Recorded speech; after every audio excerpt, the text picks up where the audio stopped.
This is a 2021 Liv Avail bicycle made by Giant. This is a female specific model.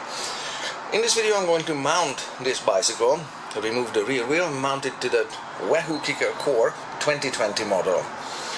In this video I'll show you the geometry that's involved, and we'll also focus on the spacers the Kickr Core came with, and as well as the ones Wahoo supplies as a recent update to the Kickr Core adapters.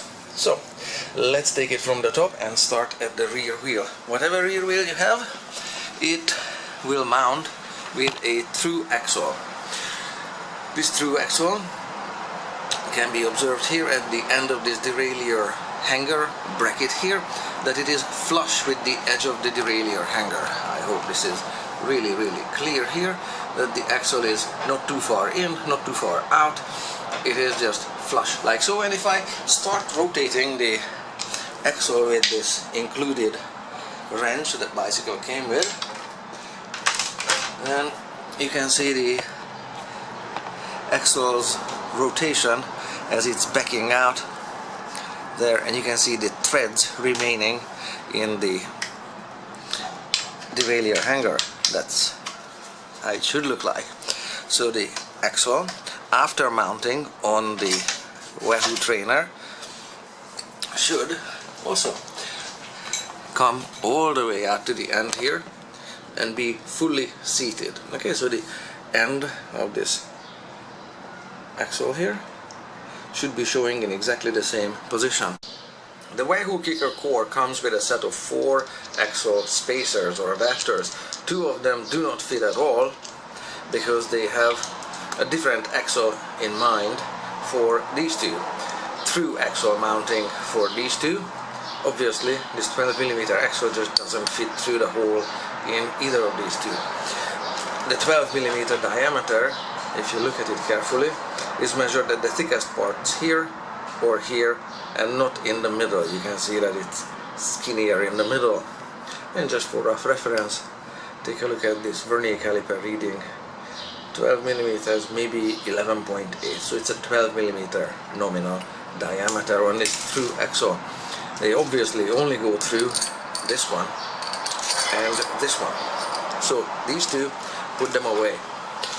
You don't need them for this type of wheel on this type of bicycle.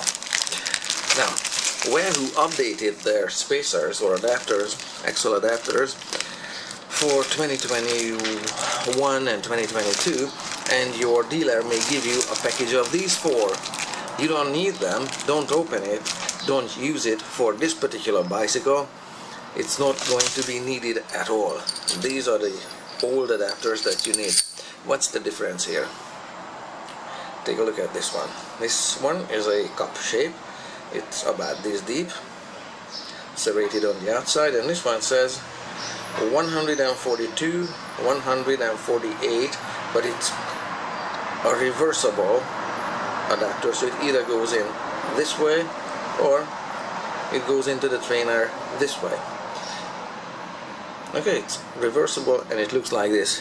In the new kit, in this one here, the reversible one, the middle part here has been made shorter. And this could be used, also reads 142mm, but you don't need it. This will work perfectly fine with this particular bicycle model.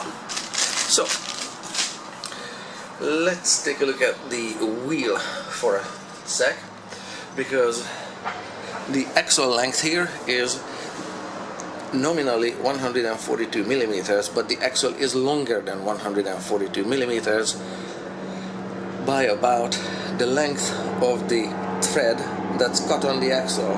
Not exactly, the 142 will come out partially about 3 turns on the thread, somewhere there. So the axle length is not 142mm, but your wheel width from spacer to spacer is 142mm on this bicycle. I have here a different wheel that also fits this bicycle, and it looks like this, so it's easy to show you on this one, because there's no cassette set on it, that from spacer to spacer, measured like so, the wheel is 142 millimeters. Obviously I removed the brake rotor or brake disc from it as well, so it's not in the way. If you take a look at the measurement this way, then you can see that it is 142 millimeters. So that means that we need to orientate this spacer in a direction that the 142 will be, the functionality will be used on it. The next thing to do, I suggest, is you set yourself up with a reg somewhere here on the left side of the Kickr core, because this is the left side, that's forward, this is the right side with the cassette set on it. Because this side is more finicky, the axle adapter is likely to drop out on this side, and you want to catch it without maybe damaging your hardwood floor or whatever, or losing it anywhere because the round objects roll. So I'm going to start with the right side because it's easier. The right side adapter is this one, this cup-shaped one, and very simply, it needs no tools, it just slides in place like so. So far so good. And it's unlikely that it moves out during installation. It can move a little bit, but even if it slides out, it kind of stays in place. It's stable. But on the other side, this adapter is not, due to its offset nature and center of gravity. So the 142 millimeter marking should be facing out, and it just slides in like this. So far so good. If you move it, this may come further out or whatever, but it's unlikely to drop on the ground unless you have it the wrong way around. In which case, for this particular bicycle, this is the wrong way around. In this case, it immediately falls out, center of gravity issue. So, if you have a bicycle model that has a nominal axle length of 148 millimeters, this is the correct way for that bicycle.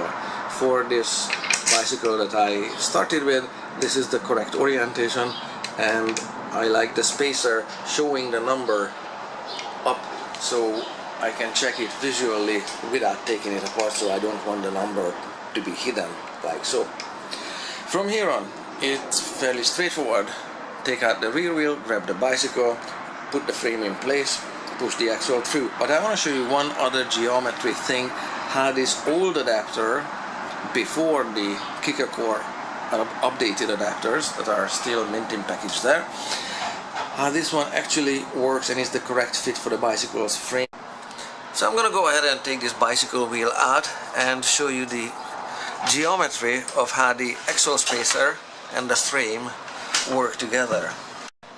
So with the wheel removed from the bicycle's frame, come on in closer, let me show you the frame geometry here, where the frame meets the axle adapter. You can see that there's a clever recess here made into the frame. This frame spar made thinner here to match the shape of the axle adapter here, and this looks like there's enough generous clearance here for this axle adapter to be around at first sight. Of course, the axle is going to center this adapter, so there's not going to be any kind of movement here or motion here sideways. So if I put the axle in place, and I'm going to go ahead and put both axle spacers on and put the axle in space, I can show you how the geometry, the finished geometry looks like. So the axle spacer or adapter is going to be not moving sideways, it's going to be firmly on that side and the other one on the other side. And you can see that not only the adapter doesn't move sideways anymore, but also I want to point out a very clever design here. The length of the step here on the adapter is exactly the same as the depth of this recess in the frame here. This end of this frame spar here, and this recess that's made there. You can see that the depth of the recess matches with the length of the step in the adapter very cleverly. Now, we know this is a perfect match when the trainer is mounted and the axle's length comes out all the way to the end, being flush with the end of the hanger bracket here, just like when the wheel was in place. If the trainer is in place and the axle adapter is too large, then it's simply not going to be possible to thread the axle all the way in. If the axle spacer was oriented wrong, or if the fit was imperfect, the axle would just not be able to come out all the way to the end. It's properly mounted when it's flush with the end, just like when a wheel is mounted.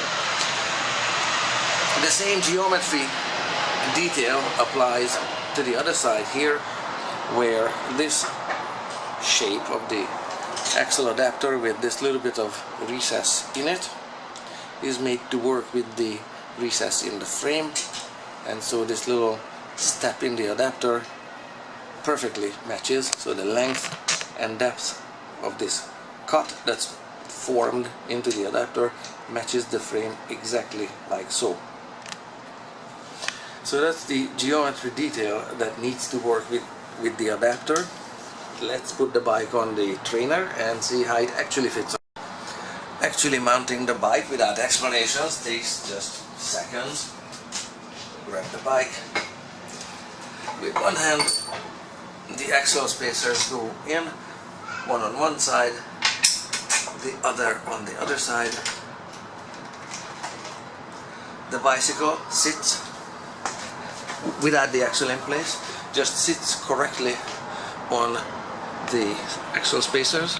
You can see the same geometric coupling, the recesses and the shoulders working together on one side, and this side is pretty invisible there. Axle just goes in with a minimal amount of wiggling,